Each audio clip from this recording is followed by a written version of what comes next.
Good day, I'm Karen Wilson and this is Table Talk. Our guest today is Jackie Lawley with the Swiss Historical Society of Grundy Lager to talk about the Swiss heritage of that area and the upcoming Swiss Historical Celebration. Welcome to the show, Jackie. Thank you, Karen. I'm delighted to be here. All right, thank you for coming down the mountain and making the trek to McMinnville. This has been so interesting studying up on the Swiss colony. I had no idea that Grundy Lager was named for the settlers that came to that area. So let's start, I guess, with the origination of the Swiss colony in Grundy Lager. Tell us about that. Well, in the late or mid-1800s, about 1867, Switzerland was looking for places for people to resettle and sending representatives to the United States. Then they didn't find anything. Two fellows didn't find anything that they wanted to take back to tell about. But they went by to see the new president, Andrew Johnson, who was from Tennessee. And he was familiar with Beersheba Springs. So he asked them if they had been there and asked them if they would please go there to visit. And that's when they came to Beersheba, met Mr. Armfield, who had the hotel there, which is still there. Yes. And make their observations, and they found timberland. Lots of it in that area. They didn't send it back as timberland, which is kind of unfortunate because people came here then in 1869 with lots of, they called them brochuren, to pamphlets that went out to people in Switzerland to tell them about the coal and that kind of thing, because by that time Knoxville had some of the greater industry, and came here about 100 families in 1869. What was their incentive? Not a whole lot of them stayed. Their incentive was to get away from the low, the small amount of food that was being produced and some of the famine that was taking place in that part of the country at the time. And Switzerland was trying to help people resettle and to find better places. Many of those who came here to this part of the country were farmers. So they made cheese, they made wine, they farmed lands. And unfortunately, when they first got here, they came in during the summertime, about April to August, but they didn't get their properties or settle until about August. And that made it very difficult because this part of the country was almost all trees. So you had a lot of heavy forest. And it was a lot of old growth forest at that time. And I think there's one section left in the Savage Gulf, which of course is our state natural area. Yes. And from there, many people went other places because it was just too difficult. Too difficult to set up a farm. Many of them set up small log cabins to live in for the first winter. They did have to have some income, some money when they came here. Switzerland actually over those time periods would help them to sell what they had in Switzerland in order to move to a new location. And I think we're required to have some funds, so they couldn't come totally empty-handed. Right. Because some of them bought several acres for $50 an acre. So it was anywhere from $50 to $1 an acre. And that's how they came. My family didn't come until 1885. So even though those started out in 1869 with very little and managed to have farms and succeed, people kept coming. Okay. So they came all the way from Switzerland all the way up into like 1913 during that time period. Okay. And you said, the area there, not a lot stayed, I guess because of the terrain and the woods they had to clear cut all that before they could farm it. That's right. That's right. So, yeah, and you think about the mountainous areas, there's not a lot of farmland there, maybe more than what I realized, but I'm sure it was difficult eking out a living Yes. there. Especially compared to the heavy farmlands down in the valley, here at McMinnville, going toward Fayetteville and all that area. Winchester was one of the main places that they went to. The name Zimmerman always comes to mind because they come up from that area and help with the Swiss celebration. So many of them went down there, and there were some Swiss actually in that area when in 1869. I think people came to the U.S. from Switzerland as early as about 1820. Yeah. So how many families are left in the area that trace their ancestry back to the original Swiss colony? We really have no idea. There's never been a project, either done through the school system or by an individual, to find out the lineage of the families who are there today. But I was at a family reunion for the ruling family a couple of nights ago, and there must have been, I would say, 40 family members there at least. So those boys, those 4 brothers, all have children who are still in this area, and grandchildren and great-grandchildren. So they're going places like, one of them came up from just outside of Nashville, but most of them live, in fact, one of the boys worked for Ben Lomond. I know, we love him. Yes. He's like one of our all-time favorite employees, Rick. Well, he was there holding on to that grandbaby. Yeah, Yes. we love Rick. Yeah, he's the youngest of the ruling boys. Okay, okay. Yes, and I've been to his home before in that area there, just outside of Grootly Lager. Right. So you've passed my house. Okay, many times. okay. So tell us, I guess, about the farm and the celebration that happens there. How did all that get started, or the preservation of the farm, and then how the celebration started? Okay, well, the celebration actually started about 47 years ago. I was pregnant with my second child and had gone on a trip to California with my husband's business work and missed the very first celebration. And it was held at the Swiss Memorial Elementary School. And we did that for a number of years until Rosemarie Stamfley passed away and gave this farm, they had been trying to get a museum together, gave the farm to the Grundy County Swiss Historical Society as a museum. And of course, it's about 30 acres of land, much of which is pasture land, but turned into hay fields. And that way, there was a beautiful place to have the celebration. So we didn't get a big pavilion until I came back in 2012 and started that project in about 2013 with the help of the South Cumberland Community Fund, which gave us a grant to pay for part of that. What structures are left on the farm, and you said the Stamfley farm, and then what structures do you have left there? We still have the home place, the family home, and we have a place, thing we call the cheese house, which is a combination of cheese house and smokehouse. Have a big barn, which you'll see on some of the pictures that go around this area.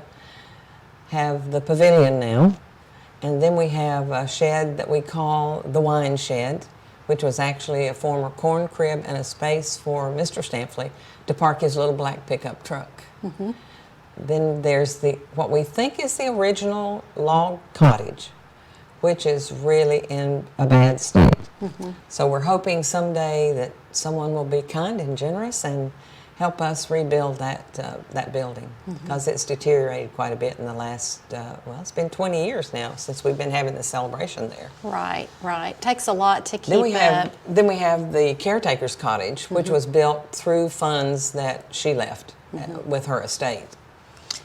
What a great way to carry on the preservation there. And let's talk about the role of the Grundy County Swiss Historical Society. Is it kind of just trying to keep the families remembering their heritage, or what all do you do? That's probably a very good explanation.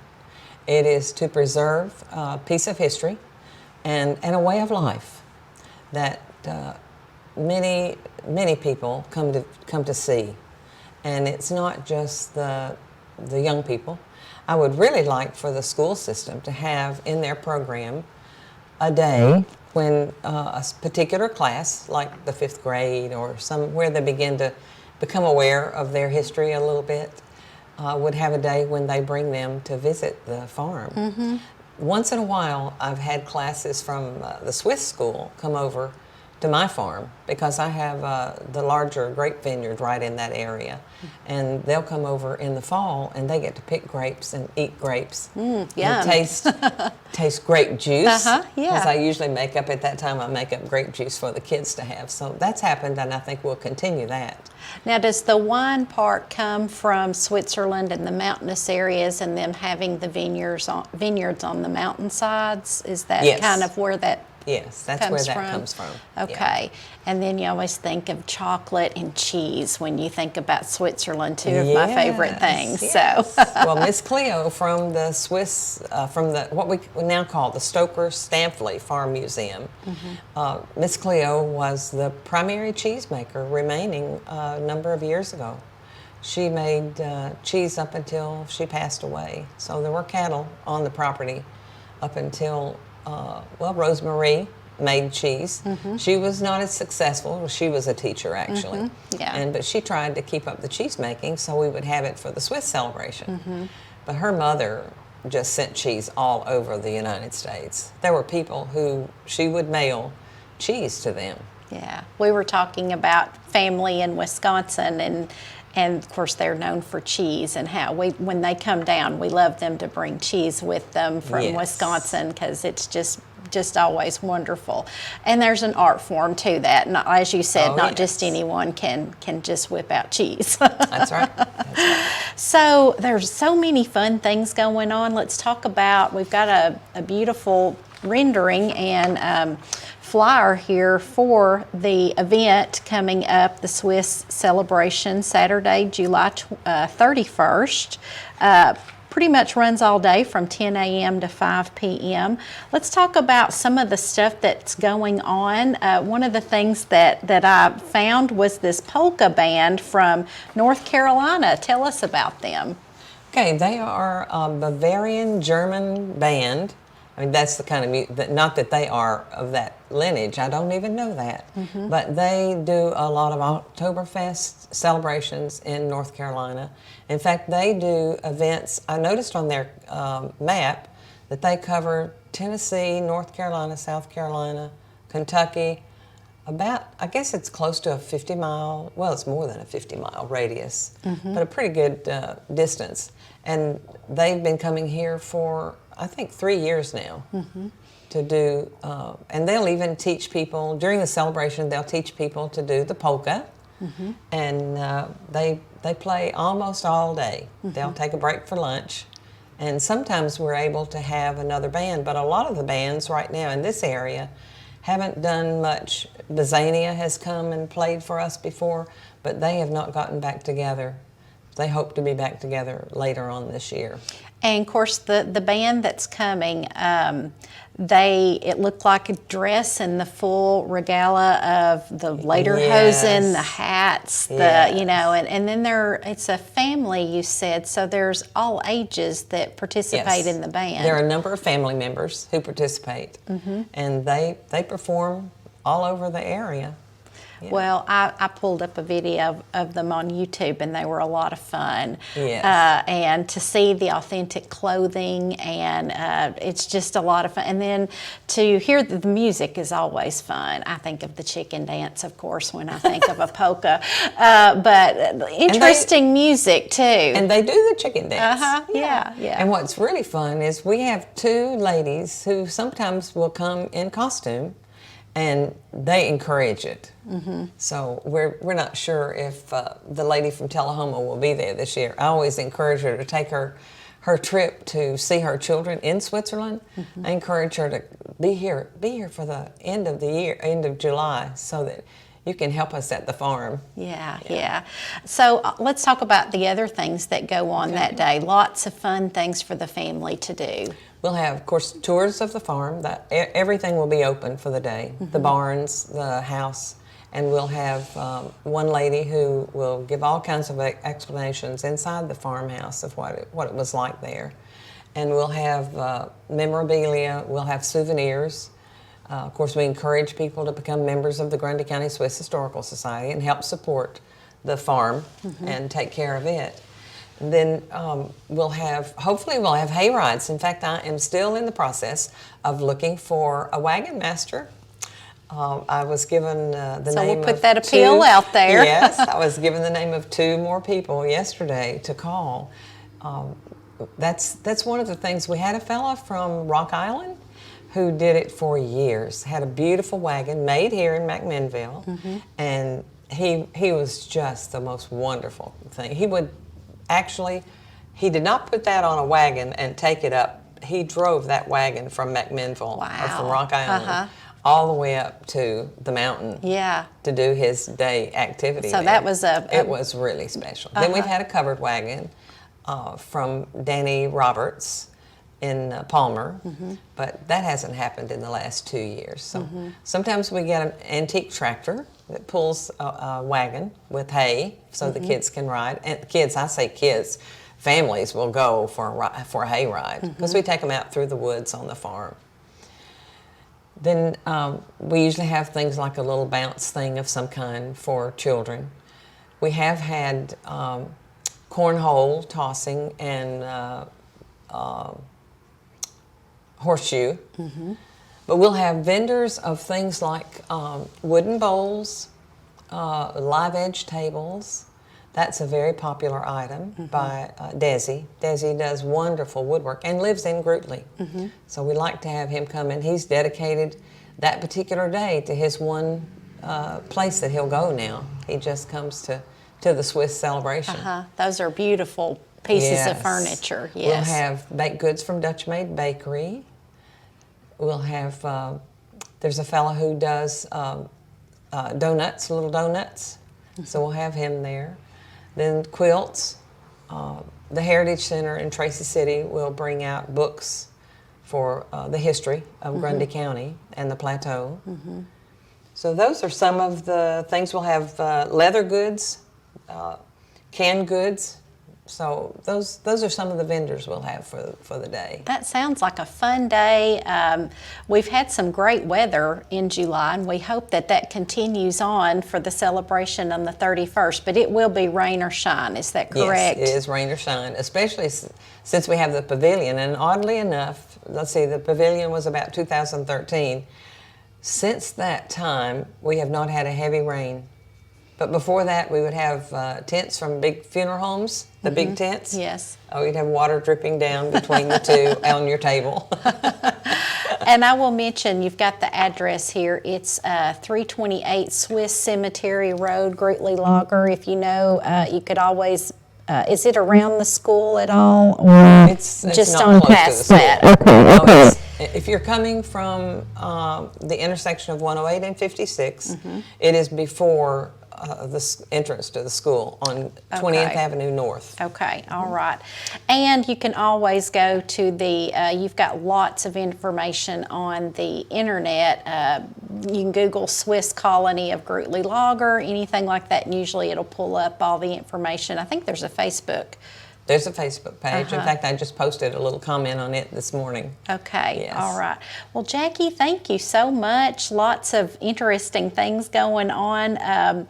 What a fun day, and we appreciate you all preserving your heritage because it is so interesting. Thank you. And we appreciate you guys having us come by and let the public know what's going on. Yeah, I think we even filmed up there one year, and that was a lot of fun. Yes. Filmed the band and the horns and all of the neat things that people were doing. We've actually been filmed by Tennessee Crossroads. I at one saw time. that episode. Yes. That was really interesting, and Yes. what a privilege to be highlighted on that show. And just recently we had a video done by Matt Morrison, who's doing aerial photos. So he has a really nice one out, and it's available on my Facebook page, Jackie Lawley, and it's also on the Swiss Facebook page. Okay.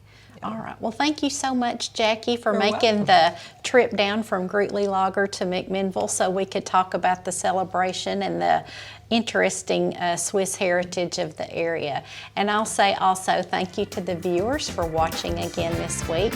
We hope you have a safe, healthy, and happy week and invite you to come back again for more Table Talk.